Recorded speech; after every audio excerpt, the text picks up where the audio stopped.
Это хачапури можно есть на диете. Всего 170 килокалорий на 100 грамм. При этом очень вкусное и высоко белковое. Давайте приготовим. Берем куриное яйцо, отделяем белок от желтка. Дальше добавляем 30 миллилитров кефира, 200 грамм творога, 50 грамм цельнозерновой муки, разрыхлитель, щепотку соли и немного паприки. Хорошо вымешиваем все вилкой до однородного состояния.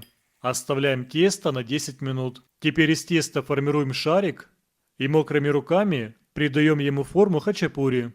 Делаем вилкой отверстие, убираем в духовку на 10 минут. При 180 градусах достаем, смазываем бортики кефиром, выкладываем сыр 50 грамм, убираем в духовку на 7 минут. Теперь в центр выливаем желток, убираем еще на 3 минуты. Достаем с духовки и получаем очень вкусное, полезное хачапури с невысокой калорийностью. Сохраняй и делись с друзьями.